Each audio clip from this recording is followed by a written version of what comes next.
día cualquiera, este no es un día más. Se ha llegado a este lugar, algo bueno y nuevo te va a pasar. Hoy Él te da nuevas fuerzas, sanidad, salvación, libertad. Este no es un día cualquiera, porque hoy llegó tu tiempo de transformación, donde Él cambiará tu tristeza en alegría.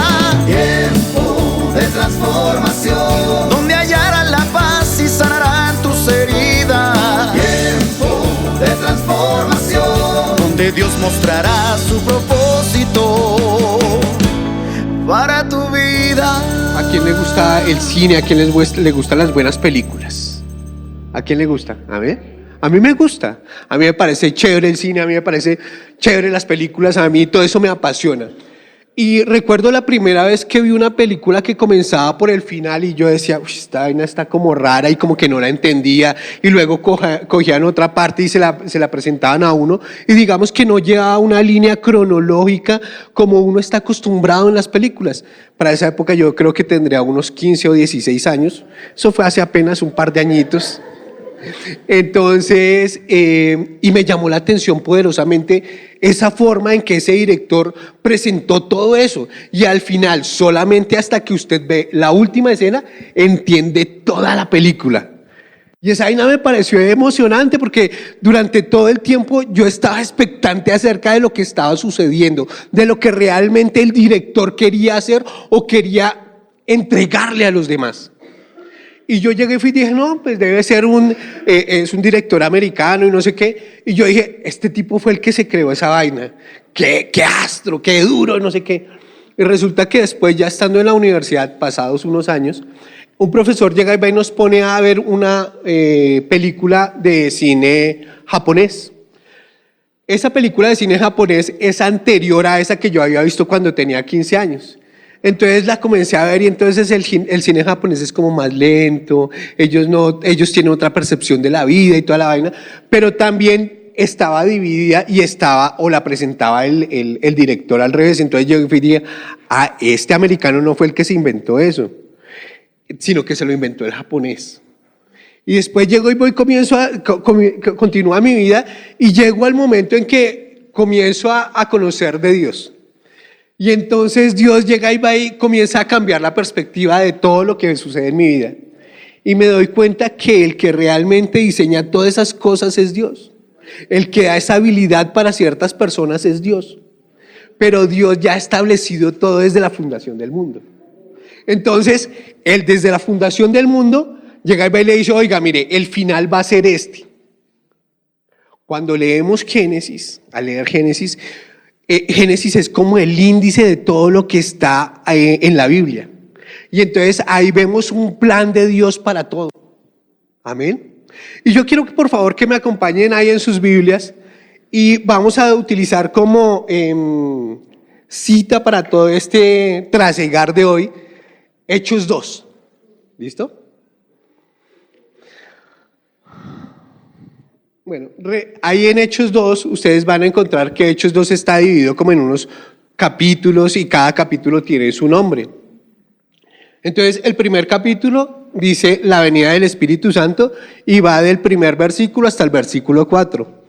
En la mía, en la Biblia que yo tengo, hay unas que solamente tienen 3 títulos, en la mía tiene 4. El segundo título es la reacción de la multitud, y va del versículo 5 al versículo 13. El siguiente de los títulos o de los capítulos es el sermón de Pablo, y va del versículo 14 hasta el 39. Y el último en algunas es la iglesia primitiva, pero ese nombre no me gustó mucho. Pero resulta que en esta Biblia, el nombre que tiene ese capítulo es Crece una iglesia llena de vitalidad. Crece una iglesia llena de vitalidad. Y va del versículo 40 al versículo 47. Entonces digamos que este es como el bosquejo del índice de lo que vamos a tratar hoy.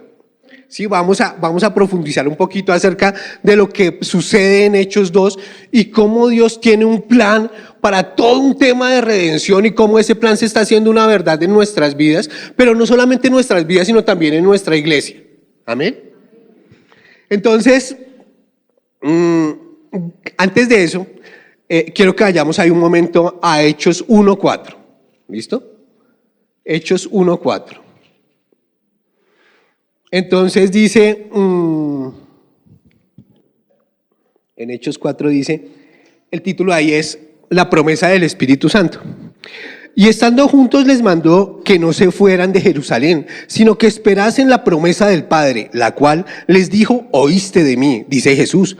Porque Juan ciertamente bautizó con agua, mas vosotros seréis bautizados con el Espíritu Santo dentro de no muchos días. Entonces, ahí hay una promesa acerca de lo que Jesús ya sabía que era lo que iba a suceder en el capítulo 2.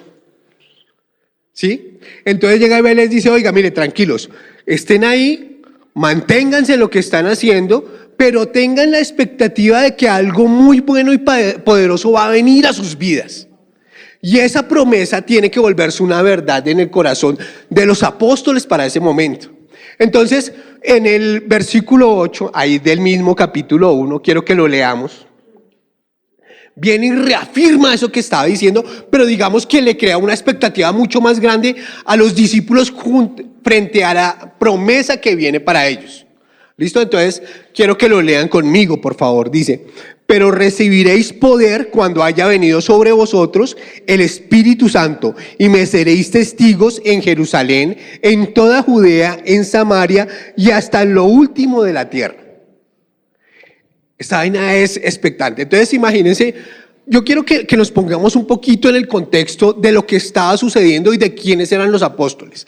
A mí me gusta hablar mucho del contexto de las personas, porque en realidad cuando nos ponemos en ese lugar de esa persona a la cual se está dirigiendo Jesús, nosotros podemos entender más profundamente cómo Él quería trabajar esas cosas que para ellos eran un paradigma o era una idea que no podía ser movible. La mayoría de ellos eran pescadores, había otro que pues se dedicaba, digamos, como a la subversión, había otro que era médico, y digamos que para ese momento soñar en que todo esto se iba a difundir para el resto de la tierra era una cosa titánica, porque no estamos hablando de que como en la actualidad los vuelos internacionales son la orden del día, y yo no sé si a usted le sucedió, pero cuando yo era niño y yo conocía a alguien que había viajado fuera del país, esa vaina era espléndida, o sea, eso era una cosa sui generis, una cosa, y uno como que, uy, este tipo pudo salir a Venezuela, y uno como que, Venezuela es allí nomás, ¿cierto? Pero digamos, va evolucionando el sistema de cosas, y entonces ahora la gente, mucha gente de la propia familia de uno ha salido del país. Para esa época, ese no era el común denominador. Solamente el pensar salir de la provincia donde ellos estaban era un trabajo arduo, era una cosa difícil, porque no estamos hablando de que habían aviones ni que habían vías pavimentadas, nada. Tenía que ser a través de una cantidad de dificultades. Entonces Jesús desde ahí ya está trabajando cosas, ¿cierto? Y Jesús nos está diciendo desde ahí, oiga, yo ya sé cómo va a ser esto. Yo sé cómo va a ser el poder del evangelio y cómo voy a utilizar el progreso para que otras personas conozcan esta verdad. Y esta vaina me llena a mí de emoción, porque estoy sintiendo que realmente puedo percibir lo que Dios les estaba diciendo a ellos, y cómo ellos como, bueno, ¿y yo cómo voy a salir aquí de esta aldea? Difícilmente voy y pesco unos peces para sustentar a mi familia. Y este hombre me está hablando de salir no solamente de mi aldea, sino salir de mi población, salir de mi departamento, salir del país, ir hasta los lugares más alejados de la tierra.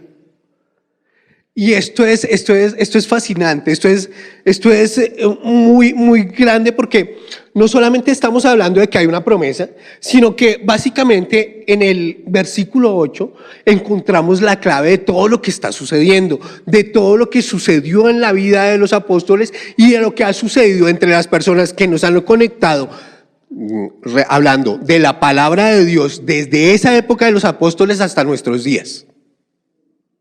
Ellos fueron empoderados, pero ese poder no se disipó, ese poder se multiplicó. ¿Sí estoy siendo claro? Entonces, cuando yo logro percibir esto y cuando puedo poner los ojos acerca de la promesa en lo que Dios realmente está diciendo, que al recibir el Espíritu Santo yo ya he sido regenerado, pero aparte de eso recibo un potencial que me ayuda no solamente a transformar mi vida, porque chévere porque Dios vino y transformó mi vida, Dios transformó mi manera de pensar, pero aún mucho más chévere es ver que eso mismo que Dios hace en mí lo puede hacer en otras personas. A veces nosotros pensamos que por estar aquí sentados durante domingo tras domingo tras domingo, nuestros hijos han entendido cosas. Y entonces estamos ahí en un ejercicio con nuestros hijos y llego y voy entonces, hay momentos donde le hago preguntas a ellos acerca de cosas que yo pienso que ellos tienen claras. Yo digo, pues estos chinos prácticamente nacieron en la iglesia, llevamos 14 años acá, pues la deben tener ahí lista. Y en realidad no, ellos necesitan de tiempo. Y eso era lo que Jesús hizo con los apóstoles. Jesús invirtió tiempo en ellos para poder dejar en ellos cosas claras para que luego ellos a su vez multiplicaran. Amén. En el versículo 4 dice, y estando juntos, pero dice solamente juntos, no dice nada más, decía que los apóstoles estaban ahí reunidos y no sé qué. Pero hay algo que cambia cuando uno recibe el Espíritu Santo. Y ese algo no solamente es dentro de mí, sino que tiene que, o concierne a la iglesia, concierne a cada uno de nosotros. Nosotros somos la iglesia, amén. Entonces, en el versículo 2:1, quiero que lo leamos, por favor. Por acá lo tengo. El capítulo 2, versículo 1 dice: cuando llegó el día de Pentecostés estaban unánimes juntos. Entonces, no solamente estaban juntos, sino que estaban unánimes. Esa vaina, entonces ahí ya hay una diferencia. Una diferencia es estar juntos y la otra es estar unánimes. Yo puedo estar, es así de fácil. Cuando yo voy en un bus o voy en Transmilenio, es obvio que voy junto con todos los del Transmilenio, pero yo estoy unánime con ellos. Entonces hay una diferencia cuando hay un ánimo que compartimos todos. ¿Listo? Y ese ánimo obviamente tiene que tener algún fundamento, tiene que provenir de algo específico que nos haga común a todos y que nos inspire a todos. Amén. Entonces, en el versículo, quiero que saltemos ahí al versículo 1:44. No, es 2:44, perdón. Todos los que habían ¿qué? ¿Estaban qué? ¿Y tenían qué? Entonces ya comienza a haber un conector. Estamos juntos, pero aparte de eso tenemos cosas en común, ¿cierto? Y tenían en común ¿qué? Todas las cosas. Esto fue efecto, o sea, estamos hablando, ya aquí estamos hablando luego de que salieron del aposento alto y luego de que Pablo hace una predicación, y estamos hablando de otras personas que no estaban en el aposento alto. Sí, me estoy haciendo entender. En los primeros versículos están reunidos sencillamente los apóstoles esperando a ser empoderados para poder ir a hacer la obra. Y en este ya estamos hablando de que hay otras personas diferentes a los apóstoles que también están en esa misma comunión. Amén. Entonces dice, vayamos ahí seguidito al 46, por favor. Dice, y perseverando, ¿qué? unánimes. Entonces, estaban juntos, tenían una cosa en común, pero ahora están unánimes. Cuando yo estoy unánime, tengo un mismo ánimo que los demás y eso realmente hace que yo sea ¿qué? ¿Qué es lo que Jesús oraba? Que nosotros fuéramos uno con el Padre como Él y el Padre eran uno. Amén. Entonces en esa unanimidad hay algo específico, hay algo especial. Entonces dice, terminemos de leer, entonces, y perseverando unánimes cada día en el templo, en el templo, y partiendo el pan, ¿en dónde? En las casas. Comían juntos con alegría y sencillez de corazón. Esta vaina es espectacular. Cuando yo llego a la iglesia y entonces comienzo a entender algunas cosas, hay otras que no me fueron muy claras de entrada, y comienzo a ver que mis pastores realmente tienen un hambre acerca de que esta iglesia vaya creciendo, que no solamente sea el tema estructural, que esa vaina también llama la atención, sino que ellos quieren que esa parte estructural vaya conjuntamente con un crecimiento espiritual. Eso entonces comienza a reconfortar mi corazón. Eso comienza a decirme, oiga, bueno, aquí hay un lineamiento, aquí hay un lugar, aquí tenemos un norte y sabemos para dónde vamos. No estamos sencillamente, no estoy diciendo que uno pueda predicar por predicar la palabra, porque la palabra siempre va a dar un fruto. Cuando yo predico la palabra, va a dar fruto. Pero cuando yo predico la palabra teniendo en cuenta o teniendo la mentalidad y el objetivo claro acerca de para dónde voy a ser mucho más efectivo.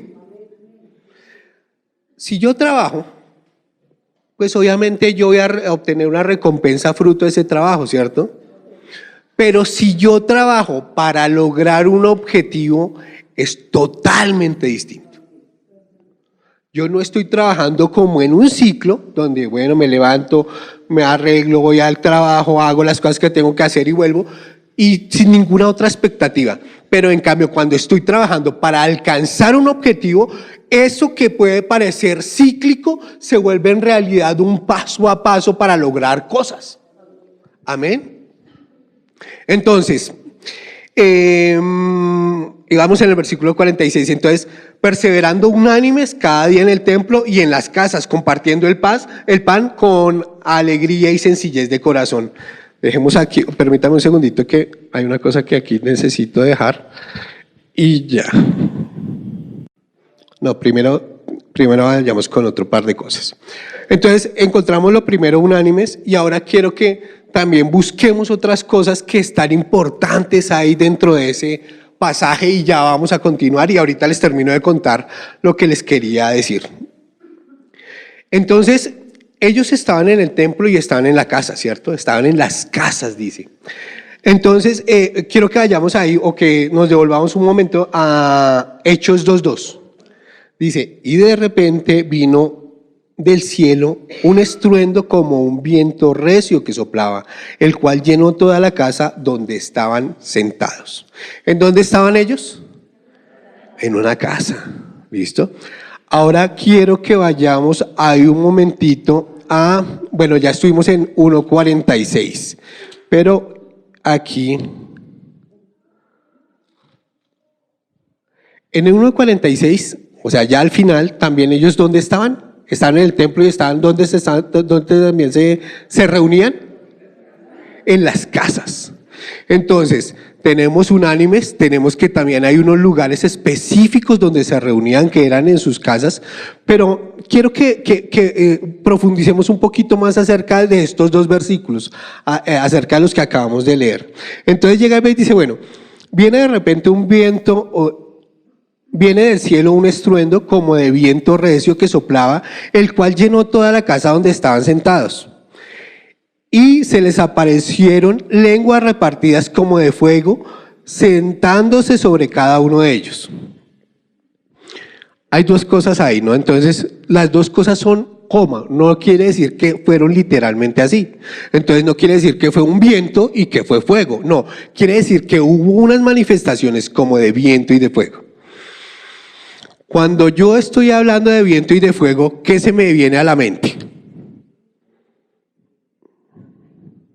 ¿Cómo que se puede venir a la mente? O sea, si yo uno el viento y el fuego, ¿qué sucede?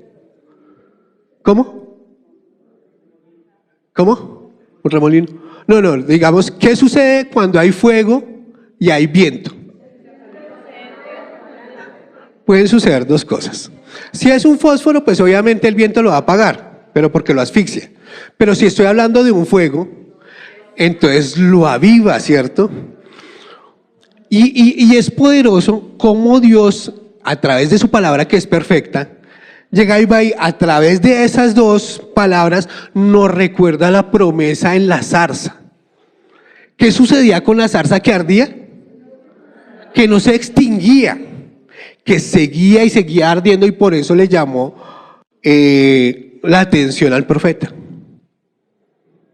Entonces aquí hay una representación de eso, de que gracias a esas manifestaciones del Espíritu Santo, nosotros ahora somos avivados y podemos mantenernos avivados y aún llevar a otros y contaminarlos. Me gusta la palabra contaminar en el buen sentido, ¿no? Contaminarlos de esas cosas de Dios. Amén. Entonces, la alusión a la zarza ardiente que está en Éxodo 3, de 2 al 5, tiene que ver también con la presencia misma de Dios. El Espíritu Santo es una persona, el Espíritu Santo es Dios. Amén. La presencia del Espíritu Santo en nuestras vidas tiene que dar siempre como resultado el avivarnos. Amén. El no dejar que se extinga en nosotros la llama, ¿cierto? Entonces nos invita también en la palabra a estar siendo de continuo llenos ¿de qué? Del Espíritu Santo. Amén. Entonces, estaban ellos esperando la promesa viene sobre ellos y suceden una cantidad de cosas. Entonces, ¿qué es lo siguiente que sucede ya a partir del versículo 4? Dice, y fueron llenos del Espíritu Santo y comenzaron a hablar en otras lenguas, según el Espíritu les daba que hablasen. Aquí está hablando de otras lenguas, no como las lenguas angelicales, sino está hablando de otras lenguas como idiomas. Amén. Entonces, imagínense la capacidad o el poder que tiene el Espíritu Santo, que aún nos permite aprender otros idiomas solamente con una finalidad. Y esa finalidad está ahí, esa finalidad está inmersa ahí. Amén. A mí me hubiese gustado salir de un colegio bilingüe. Y qué chévere y no sé qué. Pero digamos que para ese momento era importante que hubiese una manifestación y que otras lenguas personas que tenían otros idiomas entendieran el nacimiento, el nuevo nacimiento que había sucedido en esta reunión. Entonces dice a partir del versículo 5, que ahí ya entramos entonces en la reacción de la multitud. Dice, moraban entonces en Jerusalén judíos. ¿De quiénes habla primero? De los judíos. Entonces, judíos varones piadosos de todas las naciones bajo el cielo. Dios no se equivoca. Dios siempre tiene una finalidad. Dios siempre quiere alcanzar algo. Y Dios no se equivocó en que esto sucediera en Jerusalén. Resulta que Jerusalén era como una medio metrópoli donde llegaban a comerciar lugares, es un lugar donde se comercializaba y llegaban comerciantes de todo el mundo. Al llegar comerciantes de todo el mundo, ¿qué iba a suceder con aquellos que presenciaron eso? ¿Qué creen ustedes que iba a suceder? Estas personas no se iban a quedar ahí como comerciantes a vivir en ese mismo sitio, sino que iban a regresar a sus lugares, ¿cierto?, de origen, a llevar pues las mercancías que habían obtenido en Jerusalén. Pero ¿qué más iban a hacer? Iban a contar lo que presenciaron. Amén. Entonces Dios es un Dios de estrategia. A veces nosotros pensamos que la estrategia es diabólica. No, las estrategias vienen de Dios. Retomando el tema de las películas, ¿alguno de ustedes vio Narnia? Es una buena película con contenido cristiano, chévere. ¿Qué sucede con la bruja cuando logra matar al león? ¿Qué fue lo primero que sintió la bruja? Que había ganado, ¿cierto? Y en realidad la estrategia que estaba inmersa era que el león tenía que entregarse para que lo mataran. ¿Para qué? Para poder rescatar al muchacho que la bruja había encantado. Sí lo recuerdan. Eso en últimas es una representación a través de la fábula de lo que Jesús hizo por nosotros. Jesús al entregarse, porque Jesús se quiso entregar. ¿Y cómo puedo saber que Jesús se pudo entregar? Me parece muy chévere como lo explica John David Romick. Resulta que cuando lo van a aprender, si uno lee en los evangelios, le dicen, estamos buscando a Jesús. Y él dice, yo soy. ¿Y qué sucede cuando él dice, yo soy? ¿Se acuerdan? Todos los soldados caen al suelo.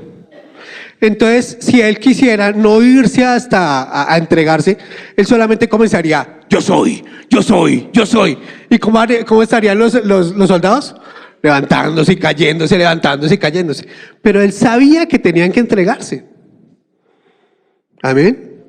Entonces, cuando nosotros entendemos eso, cuando nosotros entendemos que Jesús aún fue obediente en esas áreas, entonces podemos explicarles a otros lo que ha sucedido en nuestras vidas. Amén. Entonces, resulta que cuando yo tengo al Espíritu Santo, la multitud de alguna manera en la multitud va a causar como esa, ¿cómo es que se dice? Intriga, no, sino curiosidad. Gracias. Va a causar una curiosidad porque yo ya no soy el mismo. Resulta que yo tengo un tío, de esos tíos chéveres. Él no era cristiano, pero a él le fascinaba el tema de que nos reuniéramos en familia y no sé qué. Y el tipo es muy chistoso, el tipo tiene chispa para sacar cosas y no sé qué. Pero resulta que él también, no conociendo de Dios, comenzó un día a anotar todos los chistes que se sabía. Y tenía un cuadernito y ese era el cuadernito clásico de la reunión. En ese cuaderno tenía toda clase de chistes, desde los más chéveres hasta los más verdes y horribles que se puedan imaginar. Y el hombre llegaba y todos esperaban la reunión con el cuadernito. Entonces, resulta que, gracias a Dios, hace un tiempo él conoció de Dios. Y entonces llega y se acerca ahora a mí y llega y me dice, no, ahora me da una pena pensar en esos chistes que yo me echaba allá, esos chistes verdes, horrorosos. Y llegó y me le digo, ¿y qué pasó con el cuadernito? Y yo, no, ese cuaderno se desapareció, esa vaina, yo ya soy nueva criatura. Pero no deja de ser la persona que tiene chispa. ¿Sí me hago entender? Dios quiere de nosotros sí que reformemos, o que mejor dicho, cambiemos nuestros conceptos acerca de cosas, pero Dios no quiere volvernos como esos aburridos que realmente no logramos cosas. No, nosotros tenemos unas buenas noticias, entonces nosotros no podemos estar dando buenas noticias con cara larga o cara de 38, no. Nosotros tenemos la necesidad de hacerlo y a veces nosotros nos dejamos envolver en las cosas del mundo y por eso dejamos que nuestro rostro sea demudado y no tenemos en claro lo que está sucediendo en nosotros. Entonces, viene esto sobre las expectativas y resulta que en ese listado que sigue a partir del versículo 6 dice: y hecho este estruendo, se juntó la multitud y estaban confusos, porque cada uno les oía hablar en su propia lengua, y estaban atónitos y maravillados. ¿Qué es estar atónito? A veces nosotros como que leemos las palabras y como que, chévere, pero ¿qué es ser atónito? ¿Qué es estar atónito? ¿Impactado? ¿Quedar sin palabras? Más cerca. ¿Qué más? Sorprendidos, no mucho. No, resulta que estar atónito es estar pasmado o espantado. Entonces es distinto, ¿cierto? O sea, hay unas personas que van a ver las manifestaciones del Espíritu Santo y se van a quedar pasmados como, ¿qué está sucediendo acá? ¿Qué cosa tan horrible, ole? O hay otras que se van a espantar como, uy, mejor yo me voy de ahí. ¿Listo? Entonces, por eso es importante que nosotros también entendamos qué es lo que está sucediendo a través de las manifestaciones del Espíritu Santo, para que cuando una persona que traemos por primera vez a la iglesia, nosotros de alguna manera le hayamos indicado o le podamos haber compartido qué sucede cuando el Espíritu Santo viene a nuestras vidas. Entonces ese estruendo y ese fuego y esa forma en que a veces actuamos, que para mí cuando llegué por primera vez y vi la primera manifestación del Espíritu Santo, más bien fue como de, ¿esta gente qué? ¿A qué juega? Pero digamos que el tema de mantener el decoro por tema de mi profesión y por tema de lo demás, cuando vengo y miro a toda esta gente acá y entonces comienzan a bailar y comienzan a no sé qué, y el pastor levanta el pie y yo llego y digo, ya después de mucho tiempo yo digo, oiga, pues la están pasando hasta como chévere, ¿no? Y comienzo a pedirle al Espíritu Santo que también algo así suceda en mi vida. Y comienza a generarse una expectativa acerca de lo que sería realmente ser bautizado en el Espíritu Santo. Como lo dice ahí en el versículo 4 acerca de que íbamos a ser bautizados por fuego. Y entonces ya veo a mi esposa dando vueltas y veo a mis hermanas dando brincos. Y entonces yo apenas, bueno, ¿y cuándo me va a suceder algo? Y entonces comienza un piecito mío como, yo soy pésimo bailarín, o sea, de los pésimos el peor soy yo. Y entonces comienza con el piecito como, y comienzo a dejar que Dios sea en mi vida. Y entonces he visto a muchos aquí brincar como nunca han brincado. Yo veo gente que en medio de esa administración del Espíritu Santo no solamente adora, sino que también es sanada. Y entonces, si yo puedo hacerle entender esto a esta gente, van a dejar de estar atónitos o perplejos, sino que sencillamente van a tener en su corazón una expectativa de que eso suceda en la vida de ellos. Amén. Entonces, a partir de ese versículo, hace una relación de más o menos 13 idiomas. Entonces, recuerdan que habíamos hablado del contexto, ¿no? Entonces los que estaban eran los apóstoles, eran personas que no eran muy estudiadas, no eran muy preparadas, solamente había uno o dos que habían sido preparados, el resto no tenían formación. Imagínense escuchar a esas personas hablar en 13 idiomas distintos. ¡Ay, no es bestial! El poder de Dios a través del Espíritu Santo ministrando toda una ciudad, haciendo, aunque en medio de que no sé si ellos entendían o no lo que decían, pero los demás sí los entendían en su lengua natal. Y hay una cosa especial en cuanto a la lengua natal. Puede que una persona tenga y desarrolle la capacidad de hablar muchísimos idiomas, pero cuando se encuentra con una persona que es del mismo lugar de su lengua natal, es mucho más fácil que se entable una relación y no una comunicación. Son dos cosas distintas.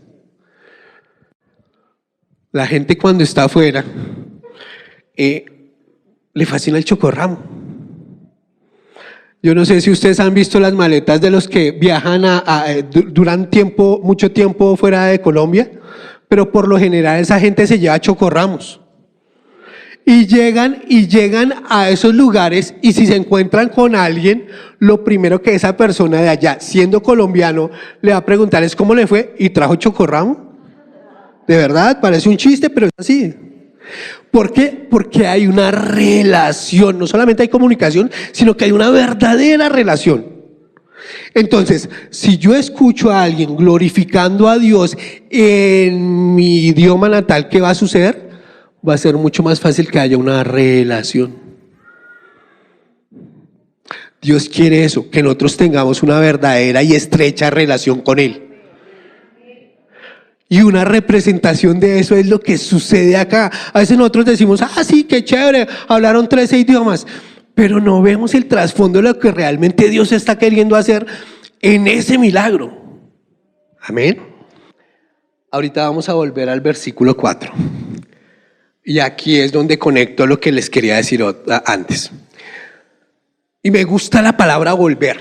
Me gusta eso porque, digamos, es como volver al origen, volver a mi idioma natal, volver a donde nací, volver a esos rudimentos que realmente nos hacen falta.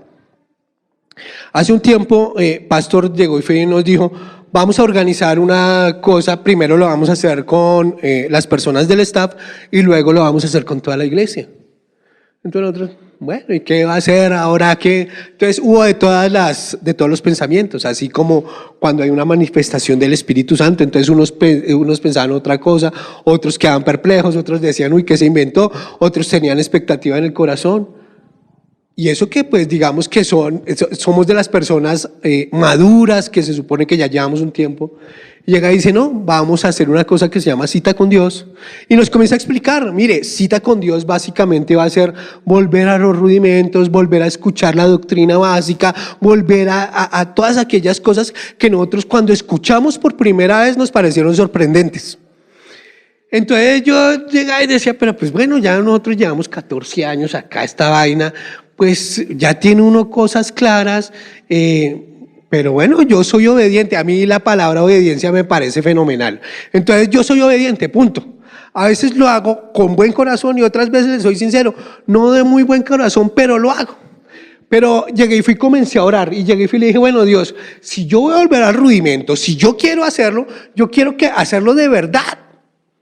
No quiero hacerlo solamente como por o cumplirle al pastor, sino que quiero que suceda alguna vaina en esa cita contigo.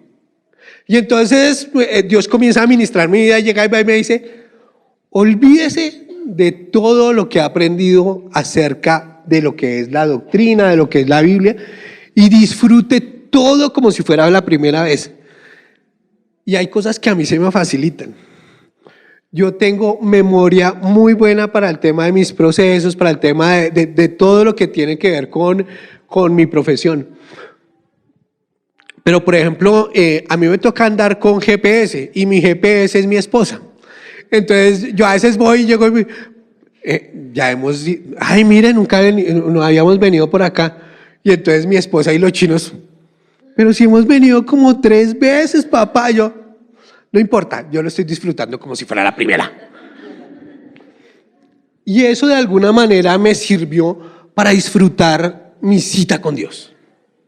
Entonces estuvimos aquí un par de días, era desde muy temprano en la mañana, tuvimos un almuerzo y no sé qué, pero era volver a escuchar las cosas que yo creí que ya estaban firmes en mi corazón y que las tenía clarísimas y no tenía por qué alguien venírmelas a repetir.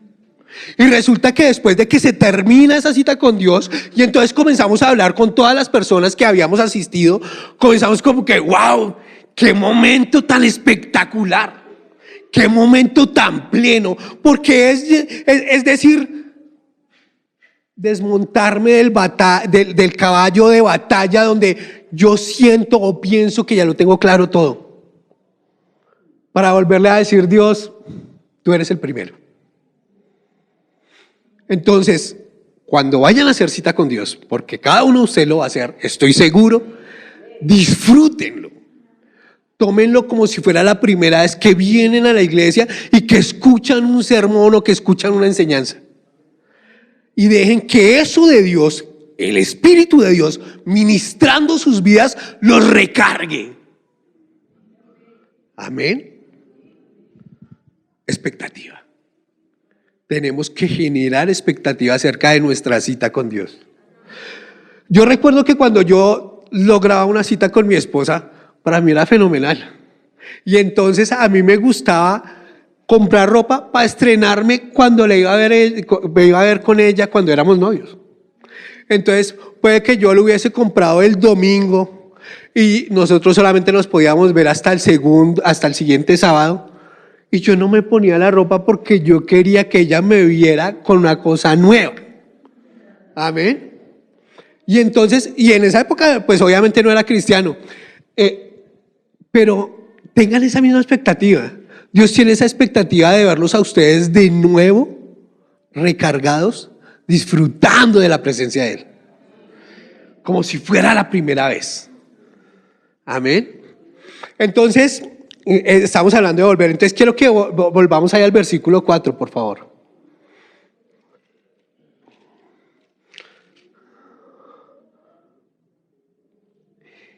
Y fueron todos llenos del Espíritu Santo y comenzaron a hablar en otras lenguas según el Espíritu les daba que hablasen.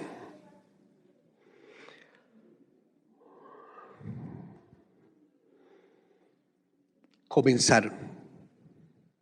Ahí no dice que comenzaron y terminaron, ahí dice que cuando yo comienzo, eso quiere decir que hay un progresivo durante todo lo que sigue de lo que estoy haciendo. O si no estoy hablando, mire, yo comencé esto y lo terminé en tal época. Amén. Entonces, ¿cómo podemos ver si eso que les estoy diciendo es verdad o no? Quiero que vayamos a Hechos 11:15. Por favor. Si quieren, pónganlo ahí en la pantalla, porfa. Listo, 11:15. Hechos. Y dice, y cuando comencé a hablar, cayó el Espíritu Santo sobre ellos también, como sobre nosotros al principio. Entonces, ya entre Hechos 2 y este Hechos 15, había pasado cualquier cantidad de tiempo, habían pasado varios años. Y dice, oiga, mire, yo comencé a hablar. ¿Y qué fue lo que cayó sobre ellos? Pero entonces, ¿qué recuerda la persona que está hablando ahí? Que al principio cayó sobre él.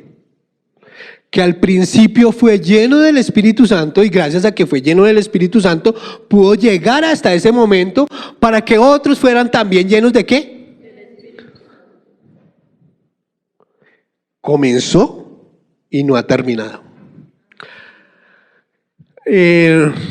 Por ejemplo, una cosa que también disfruté muchísimo la primera vez que escuché y que ayer cuando estaba preparando la enseñanza volví a disfrutar fue el hecho de saber que el libro de los Hechos es el único libro que no se ha cerrado. Amén. Porque aún el libro de los Hechos está siendo escrito por cada uno de nosotros. Y qué bacano que allá en el cielo en algún momento estén diciendo, y Daniel, cuando oró por Pedro, Pedro fue lleno del Espíritu Santo.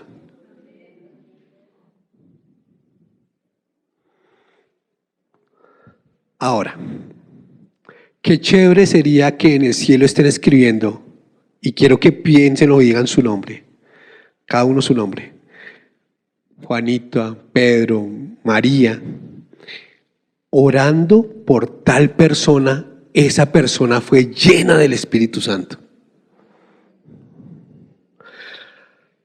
A mí me gusta el tema de los regalos, pero me gusta más regalar, y creo que ya se los había compartido en alguna oportunidad, porque me gusta más pensar en regalar algo bueno que en recibir un buen regalo. Y fue a base de recibir malos regalos. Entonces cada vez que yo recibía, de verdad, era una cosa sistemática. Entonces hacían el amigo secreto y yo sabía que el peor regalo del curso iba a ser el que yo recibía. Entonces yo ya como que, y sí, siempre me regalaban cosas que no llenaban mi expectativa. Y en algún momento llegué y dije, oiga, como soy de bobo, ¿no? Más bien voy a comenzar a hacer mejores regalos para que la persona a la cual yo le regalo se sienta bien y no se sienta como yo me estoy sintiendo. Y mire, esa vaina fue como haberle roto la columna vertebral a esa racha de malos regalos. En serio, fue así, fue sistemático. Yo comencé a dar muy buenos regalos, dentro de mis posibilidades, obviamente, y comencé a recibir regalos también que todo el mundo decía, uy, pero ¿y usted cómo hace esos regalos que le dan? Pero fue porque aprendí que había que sembrar, de alguna manera. Ahora, Imagínense que ustedes puedan regalar cosas chéveres, o sea, que usted le pueda regalar a su familia la casa, que le pueda regalar un vehículo, que le pueda regalar a sus amigos una empresa montada, bueno, cosas de esas. Pero en últimas, ¿cuál es el mejor regalo que usted les puede dar a ellos? La salvación. Que siendo salvos, sean llenos del Espíritu Santo. Amén. Porque esto va a cambiar. Cielo y tierra pasarán. Amén. Mas tu palabra no pasará. Resulta que ya la siguiente parte de Hechos 2 habla acerca del sermón de Pablo. De Pablo no. Es que Pablo me apasiona. Pablo y yo tenemos una conexión, pero no, aquí el que habla es Pedro. Entonces, el sermón de Pedro es básicamente que a partir de, está resumido en tres etapas. Primero, Pedro ve una necesidad porque la multitud está atónita y entonces hay unos que están maravillados y otros están perplejos. ¿Y qué hace él? Se da cuenta que hay una necesidad que tiene la multitud. ¿Y cuál es esa necesidad? De que alguien les aclare lo que está sucediendo. Lo mismo va a suceder aquí cuando vengan multitudes. Van a haber personas que van a tener esa necesidad y muchos de nosotros nos vamos a tener que dar a la tarea de explicarles lo que está sucediendo. Amén. Entonces, vio una necesidad de aclarar y va y lo hace. Lo segundo que hace es que los lleva a la palabra. Él no comienza a inventar ni comienza a contarles acerca de la vida de él, no. Lo primero que él habla es la palabra. Y sí, qué chévere que aquí vengan y nos den testimonio y todo eso. Eso nos alegra, nos reconforta. Pero en realidad lo que los va a ayudar a ellos a entender cosas de la manifestación del Espíritu Santo es que nosotros llevemos a la misma palabra. Y para eso tenemos que haber leído palabra, tenemos que haber sido absorbido palabra, tenemos que haber escudriñado la palabra. ¿Listo? Y entonces lo tercero que hace él es hablar de Jesús. Hablar de la obra de Jesús y lo hace en 3 versículos. En el versículo 22 entonces está hablando de que Dios encontró a Jesús aprobado y está hablando de que también había una preexistencia de Dios junto con Jesús y que por eso Jesús podía venir a pagar todo lo que nosotros debíamos. ¿Listo? Y que junto con esa predicación que Jesús podía hacer había unas señales y prodigios que él realizó entre las personas que estuvieron presenciales en ese momento. Lo segundo que habla en el versículo 23 es acerca de la muerte de Jesús. Entonces, pero la explica como la explicamos ahorita en el tema de Narnia. Entonces le decimos, oiga, mire, Jesús se entregó. A Jesús no lo mataron. A Jesús creyeron haberlo matado, pero él se entregó. ¿Para qué? Para que a través de la muerte de él en la cruz del Calvario fuesen pagadas todas nuestras deudas. Amén. Y cuando se han pagado nuestras deudas, entonces nosotros somos libres. Amén. Y la última parte, que es la que a veces se nos olvida, pero la más importante, es el versículo 24. Y es cuando habla de la resurrección de Jesús. ¿Listo? Está chévere que nosotros hablemos acerca de la preexistencia de Dios, de la muerte de Jesús, la preexistencia de Jesús, Jesús aprobado, la crucifixión de Jesús, pero lo más importante es hablar de la resurrección de Jesús. Ese es el pilar fundamental de lo que nosotros creemos. Si nosotros quitamos eso de la resurrección de Jesús, mejor no sigamos hablando de nada. Dediquémonos a otra vaina. Pero nosotros tenemos la posibilidad de enseñar a otros sobre el tema. Y es tan importante, tan importante, tan importante, tan importante el tema de la resurrección, que Pablo no se detiene a hablar de los 2 anteriores hechos en la vida de Jesús, sino que se dedica a partir del versículo 24 y hasta el versículo 36 a explicar qué sucedió y por qué la muerte ni el Hades lo pudieron retener. Cuando usted habla de la resurrección, usted le crea una expectativa a las personas acerca de lo que es realmente la vida eterna.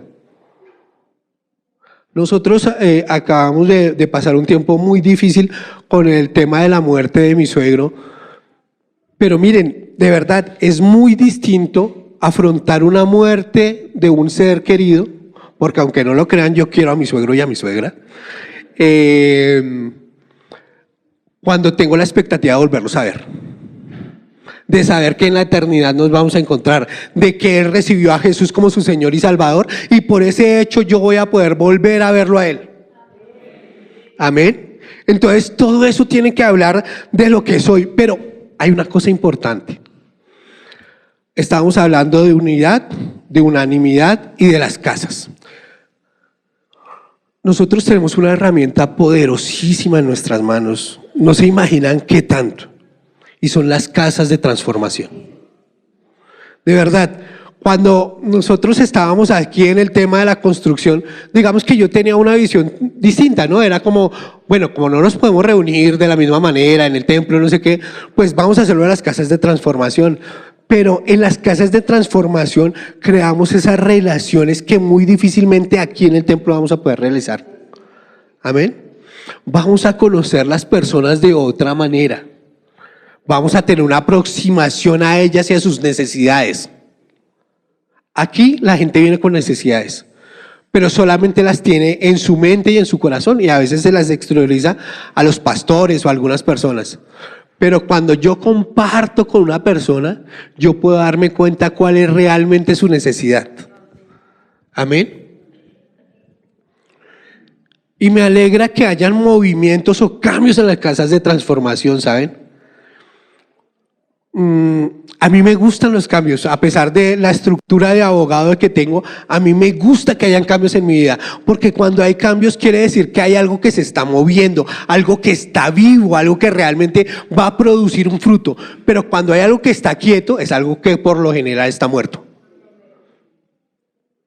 Me gusta este tema de cómo ellos lo veían y decían, oiga, mire, ahí en el versículo 37, después de que les habla a la multitud Pablo acerca de toda la obra de Jesús, ellos se sintieron compungidos de corazón. Chévere esa palabra, pero ¿qué es compungido? ¿Cómo que es? ¿A qué le suena? ¿A qué le suena compungido? ¿Alguien? Triste, muy bien, cerca.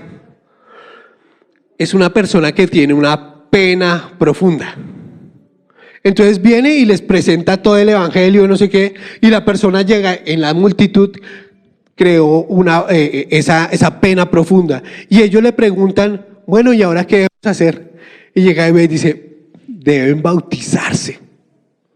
Y vuelve y comienza lo mismo que Jesús hizo en la vida de Pedro, pero en cada una de esas personas.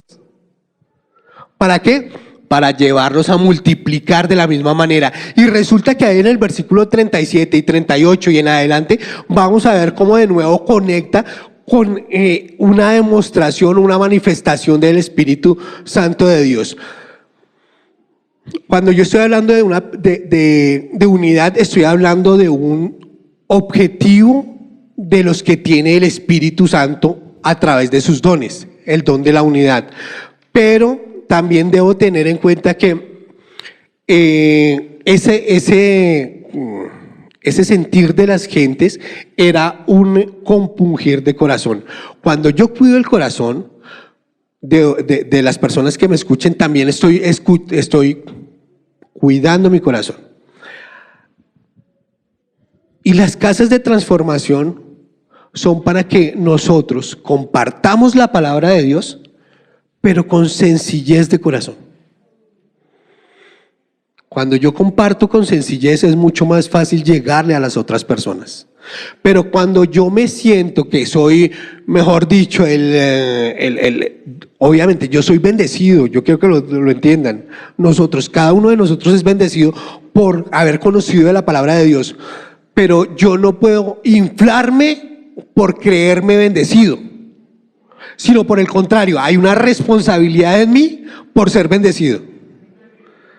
Amén. Entonces, cualquier habilidad que tengamos es una responsabilidad para llevar a otros al conocimiento de Dios. Y si lo hacemos con sencillez de corazón va a ser mucho más fácil. Tengamos claro que las casas de transformación no son de nosotros. La iglesia no es de nosotros. Nosotros somos la iglesia, obviamente. Pero en últimas, ¿de quién es la iglesia? Bueno, y si yo tengo claro que la iglesia es de Cristo, entonces, ¿por qué me va a doler o me va a molestar que me corran la casa de transformación? ¿Por qué me va a molestar que otra persona venga y enseñe en mi casa de transformación? Hay multitud de dones.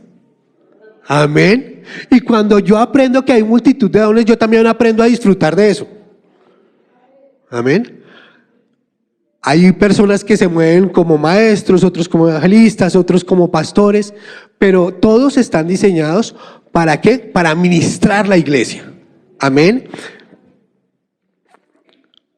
Debe existir en nosotros una sincera, una verdadera necesidad de entender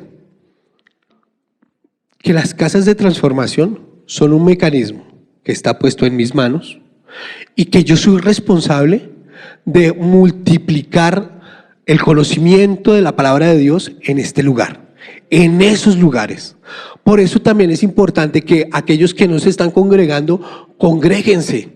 Uno no puede vivir como cristiano esperando que mi espíritu sea fortalecido con una prédica de 45 minutos cada 8 días.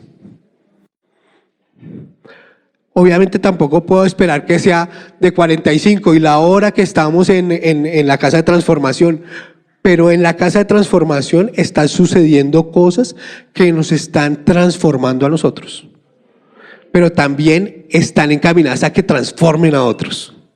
Amén. Es mucho más fácil invitar a una persona a mi casa que invitarla a la iglesia, ¿o no? Entonces es una herramienta poderosísima en nuestras manos para que nosotros podamos desarrollar la visión. Amén. El pastor ha sido muy insistente en esto. Todo el tiempo ha sido muy insistente en el tema de las casas de transformación, y yo sé que no es por molestar ni por hacernos la vida imposible, sino que es producto de una verdadera relación que él tiene con Dios. Amén. Entonces los invito para que nos pongamos de pie. Vamos a orar por nuestras casas de transformación. Vamos a orar por este nuevo periodo de las casas de transformación, pero también quiero que se genere en sus vidas una expectativa acerca de la cita con Dios.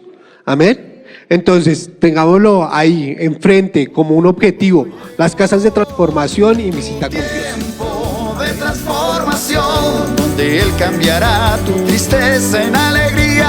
Tiempo de transformación, donde hallarán la paz y sanarán tus heridas. Tiempo de transformación, donde Dios mostrará su propósito para tu vida.